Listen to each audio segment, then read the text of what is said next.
Okay, just when you thought you've seen Austin's barbecue scene, we've got another standout to add to your list. Joining us now are the owner and operator of Churchrow Tejas BBQ, Simon Madera, alongside pitmaster and chef Miguel Vidal. Guys, good morning. Good morning. Morning, how are you? Really good. Happy you guys are here, and it's smelling amazing in the studio. I love a good brisket. Okay, Simon, we're starting with you. Talk to us about Churchrow and what folks can look forward to on the menu.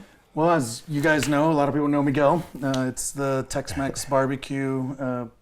We do craft barbecue and give it our little Latino Tejano twist. And yeah. May I ask what a Latino Tejano twist would be? We do the salsas, we do the spices and the chiles, and it's barbecue, but it's kind of spun with fun guacamole and spices. And you've been owning restaurants for 15 years now. So talk to me about what makes this concept different. Well, it's different because we have someone like Miguel on the team, right, as our chef and partner, and he brings such a dynamic to barbecue, right? And so we you're getting bragged on, Miguel. And it's to eat it that we grew up in South Texas. I lived in McAllen, Texas as a kid, and we grew up eating backyard barbecue with tortillas and with salsas, and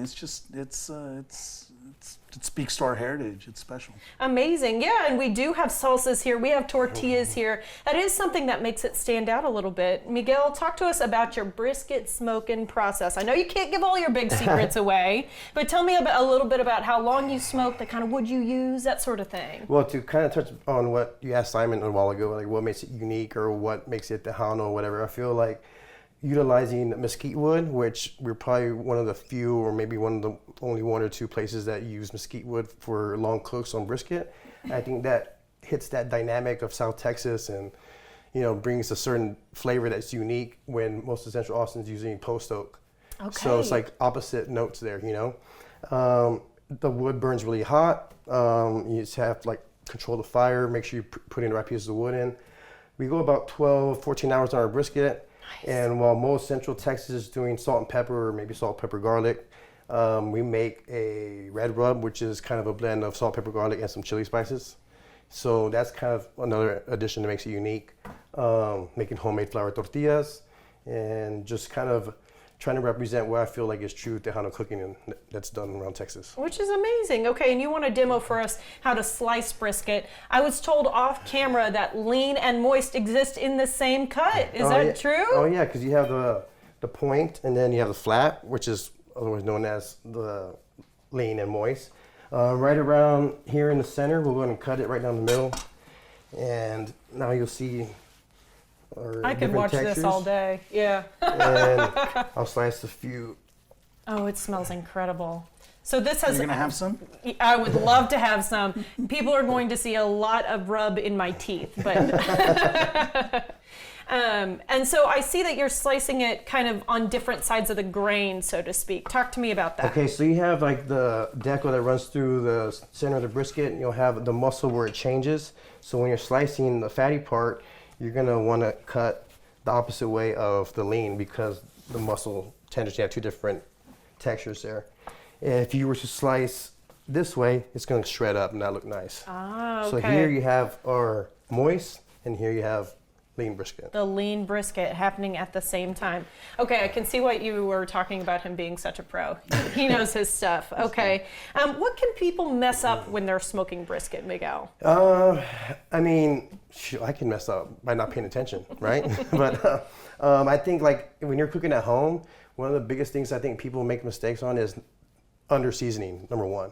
I think they're afraid that they're gonna over salt or not have enough seasoning on it, and a lot of times, just my own experience with friends and family, they under season and it doesn't create the bark. It doesn't set. And the bark is so important. That's the good stuff. Right. It's a big piece of meat, so you gotta make sure you're kind of heavy on the rub. Use some sort of binders. People like to use mustard, olive oil, whatever. Wet the brisket first and then put your seasoning on. If you can get your hands on 16 mesh pepper, kosher salt, those are really good ingredients to use to create the bark. And I think this time and patience and really controlling the fire and keeping it constant heat. And is it constant high heat, constant low heat? Well, it depends on how you want to cook, right? You can cook, there's great people that do high heat and cook briskets in 8 hours. I like kind of going low and slow. I cook about 250. And for me, it just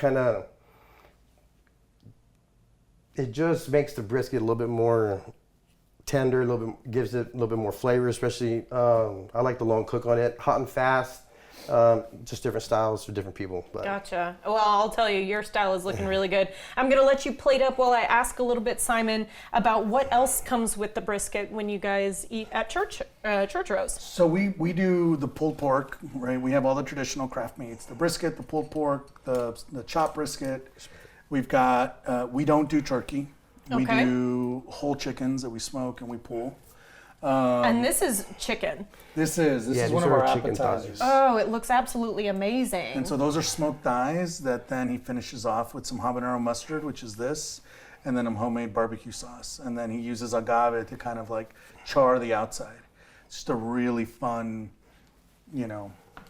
dish that's it's barbecue, but it also caters to a lot of people that don't want to eat fatty food. And the salsa on top real quickly. That's our gangster salsa. 'Cause it's Okay, so let's hear good. it. Yeah. It's a blend of tomatillos, poblano, onion, habanero, serranos, tomatoes, and garlic. And it gets charred and smoked. All the veggies get charred and smoked. So it's a fire roasted salsa. It sounds A little delicious. bit of heat. And Okay. this would be our signature taco, La Valentina. Yep. It looks amazing. Only open since October 2025. I'm hoping people flock to you. We'll have to leave it here, guys. Thank you both so much. Thank you very much. All right, for more information, visit churchrowbarbecue.com.